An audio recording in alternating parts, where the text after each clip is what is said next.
एक बार एक लड़का गौतम बुद्ध के पास जाकर कहता है, मेरे जीवन में बहुत अशांति है। कृपा करके आप मेरा मार्गदर्शन कीजिए जिससे कि मैं इस अशांति से छुटकारा पा सकूं। गौतम बुद्ध लड़के से जीवन की अशांति का कारण पूछते हैं।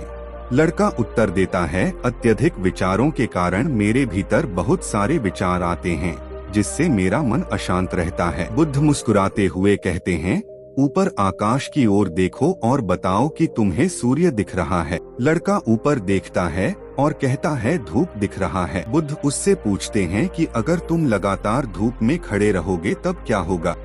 वह कहता है, मुझे अत्यधिक गर्मी लगेगी और शरीर में बेचैनी होगी। बुद्ध लड़के से कहते हैं कि अगर धूप में खड़े रहने से तुम्हें गर्मी लगती है तो इसमें दोष किसका है, सूर्य के ताप का या तुम्हारा। लड़का कुछ सोचने के बाद कहता है, इसका जवाब आप भी बताइए। बुद्ध कहते हैं, सूर्य का काम है ताप देना और ताप का काम है गर्मी लगना। ऐसे में तो दोष तुम्हारा ही है कि तुम धूप में जाकर खड़े हुए जिससे कि तुम्हें गर्मी लगी। तुम्हें अगर शीतलता चाहिए तो तुम्हें छांव में रहना होगा। ठीक इसी तरह चंचल मन का भी स्वभाव होता है विचारों और भावनाओं को जागृत करना। विचार क्षण भर के लिए होते हैं लेकिन विचार से पैदा हुई भावनाएं देर तक टिकी रहती हैं। लेकिन यह तुम्हें निर्णय लेना है कि तुम्हें विचार और भावनाओं के साथ चलना है या अलग दिशा बनानी है। कैसे करें मन को शांत? बुद्ध कहते हैं, मन को शांत करने के लिए तन के आयाम पर काम करना सबसे आसान तरीका है। शरीर के स्तर पर हमारी कर्मेंद्रियां और ज्ञानेंद्रियां है। कर्मेंद्रियां कर्म और ज्ञानेंद्रियां ज्ञान से जुड़ी होती है।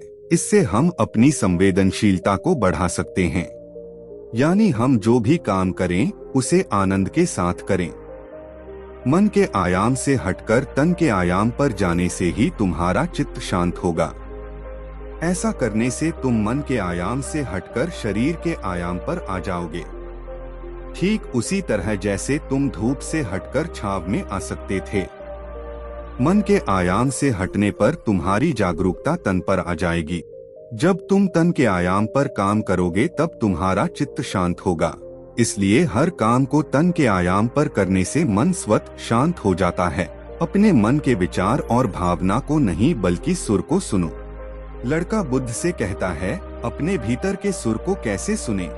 बुद्ध कहते हैं, किसी शांत स्थान पर रहकर जहाँ शांति हो तब अपनी आंखें बंद करो और मन के भीतर चल रहे शोर से हटकर भीतर के सुर को सुनने की कोशिश करो।